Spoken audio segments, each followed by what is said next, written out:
Assalamualaikum dan salam sejahtera. Berikut adalah penerangan untuk jawapan bagi modul pengukuhan topik pecahan dan perpuluhan. Kita lihat muka surat yang pertama, soalan nombor 1. Bulatkan pecahan yang mewakili rajah berlorek. Keyword di sini adalah perkataan bulatkan pecahan dan juga rajah yang berlorek.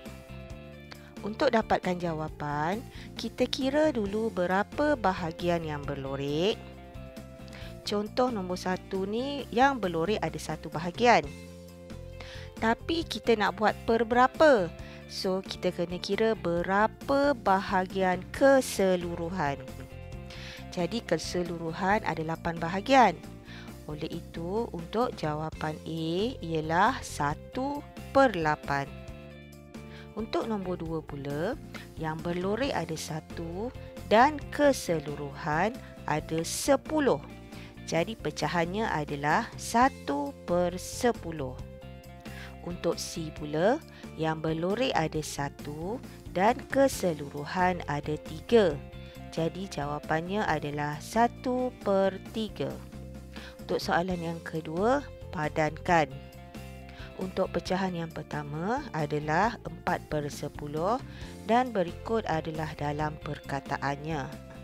Untuk pecahan yang kedua pula adalah 3/5 dan berikut adalah dalam perkataan.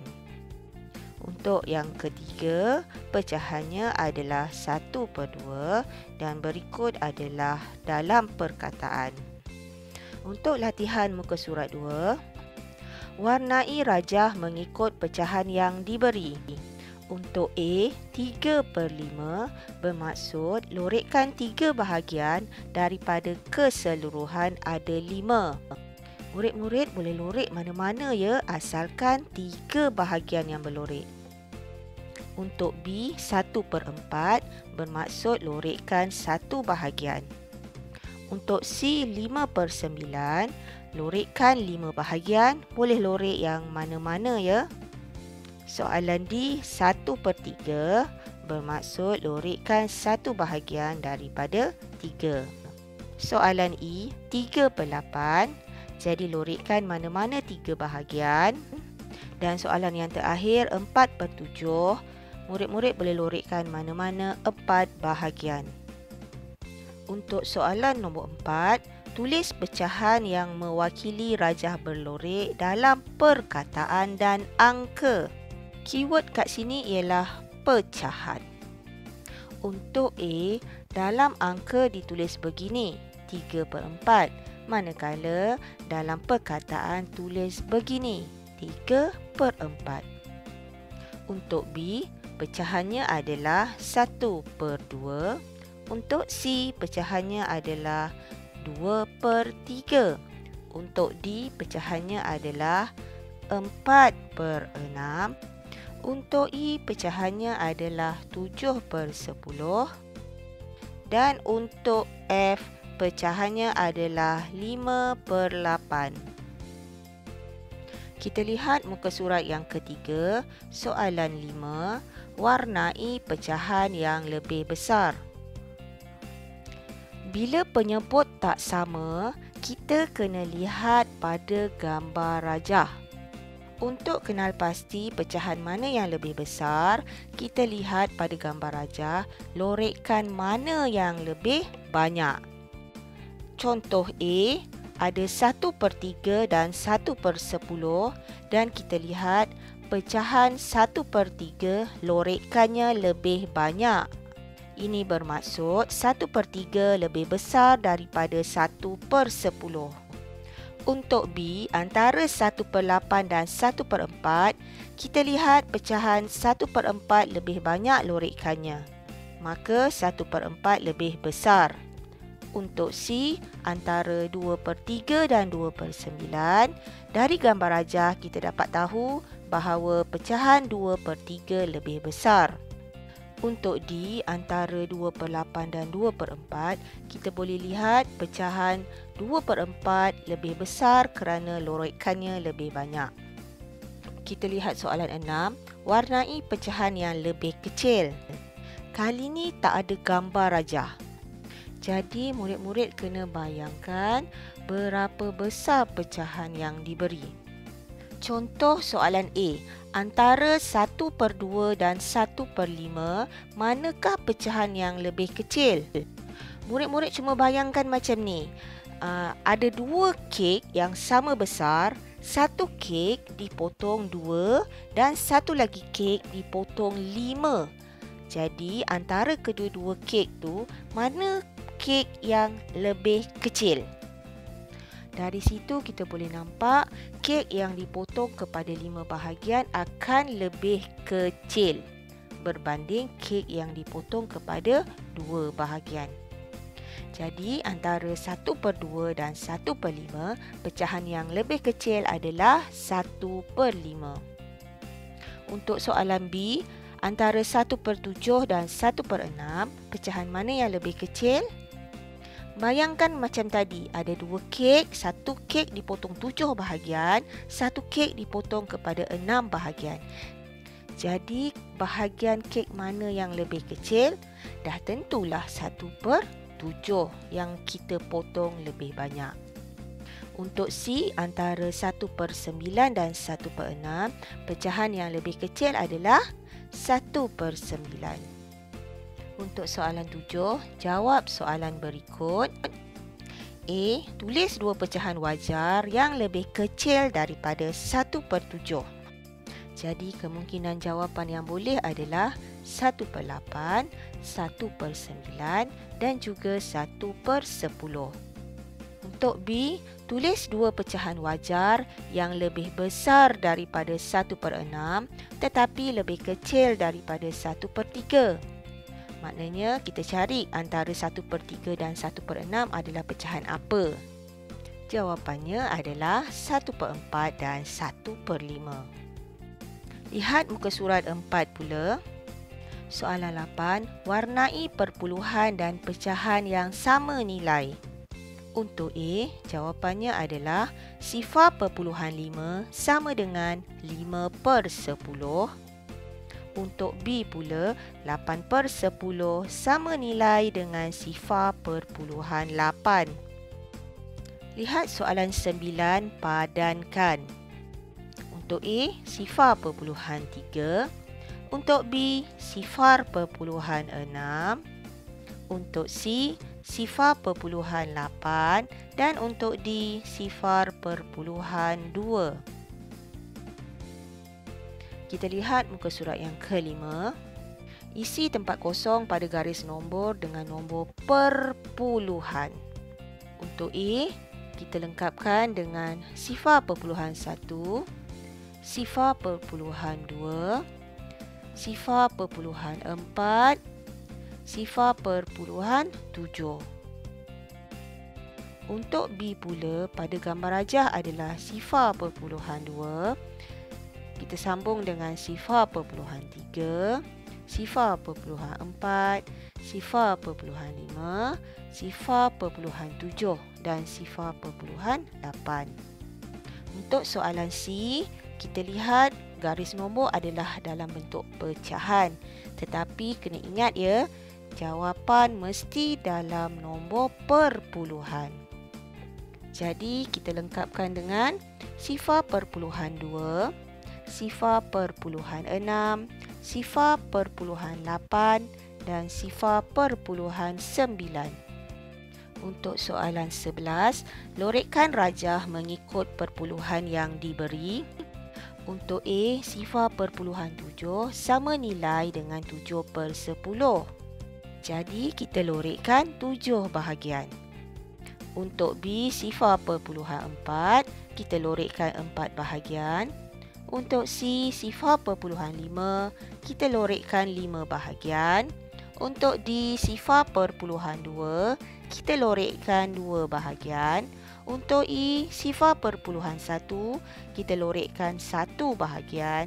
Dan F, 0.6, kita lorikkan 6 bahagian. Murid-murid boleh lorikkan mana-mana bahagian ya, tak semestinya macam yang saya berikan jawapan ni. Untuk muka surat 6, soalan 12. Tulis perpuluhan yang mewakili rajah berlorek dalam angka dan perkataan. Untuk A, saya dah berikan contoh. 0.3 sama dengan 0.3. Kita pergi pada B, yang berlorek ada 9. So, dalam bentuk perpuluhan akan jadi 0.9 dan ditulis dalam perkataan seperti ini. Untuk C ialah 0.6. Untuk D, 0.5. Untuk E, 0.1. Untuk F, 0.2. Untuk G, 0.4 dan untuk H, 0.7. Kita lihat pula muka surat yang ketujuh. Soalan 13, warnai nombor perpuluhan yang lebih kecil. Untuk bandingkan dengan dua nombor perpuluhan dan mencari nilai yang lebih kecil, kita lihat lorekkan mana yang paling sedikit.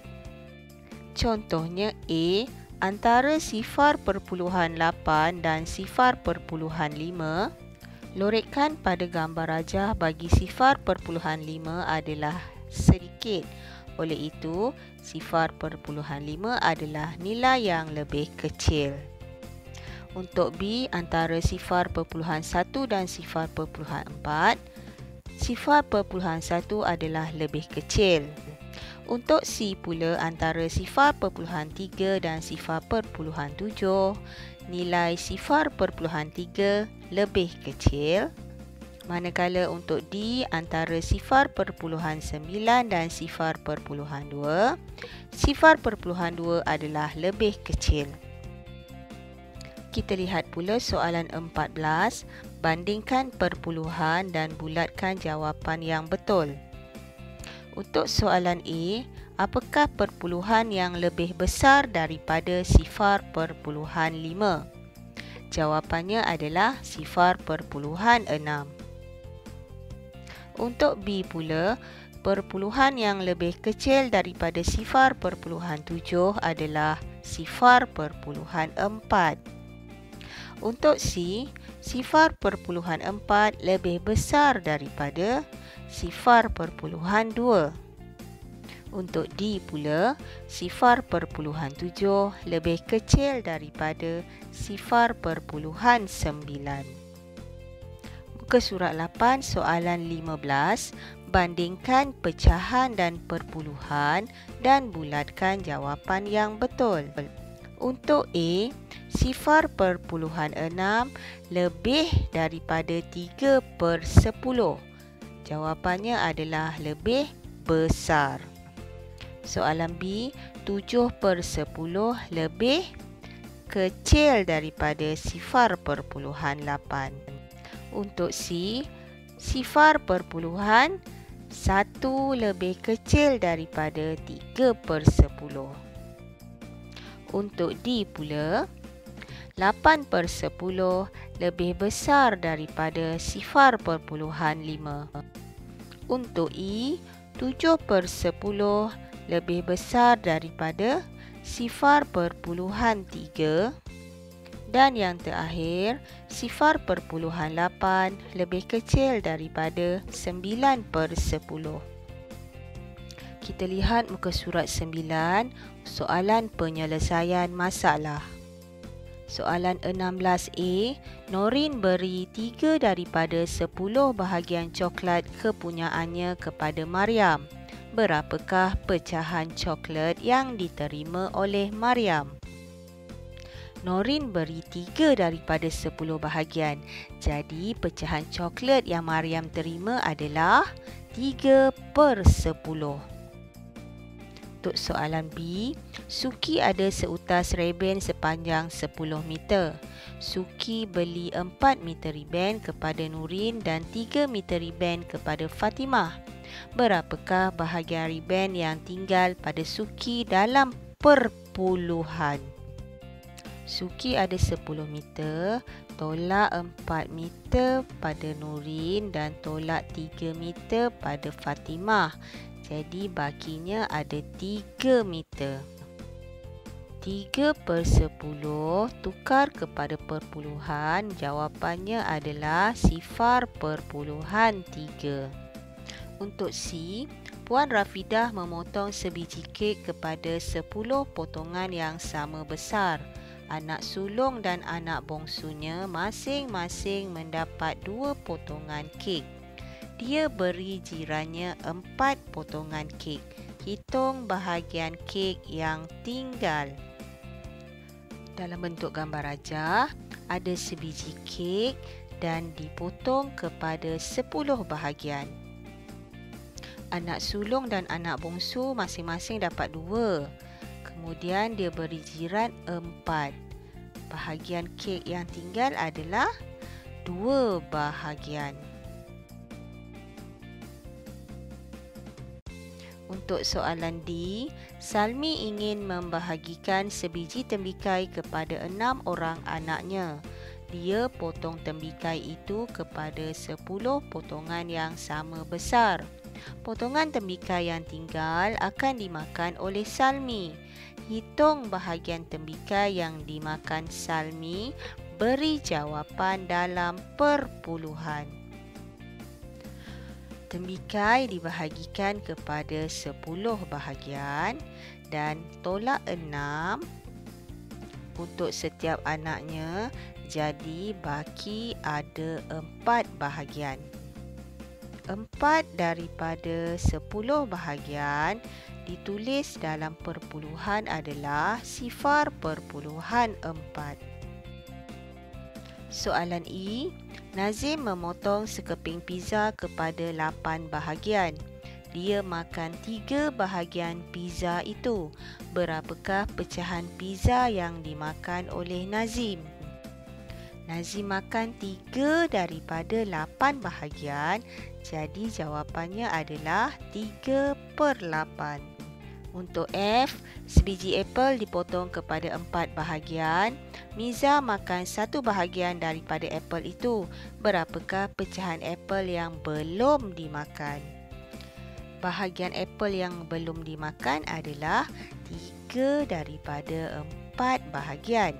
Dalam bentuk pecahan, dia akan jadi 3/4. Dan untuk soalan yang terakhir, Gina mengecat pintu biliknya dengan warna biru. Gina telah mengecat 5/10 pintu biliknya. Nyatakan nilai perpuluhan bagi bahagian yang belum dicat. Bahagian yang belum dicat ada 5, jadi 5/10 dalam bentuk perpuluhan adalah 0.5. Tahniah pada murid yang telah dapat lengkapkan latihan. Semoga boleh jawab soalan pentaksiran dengan sebaiknya nanti.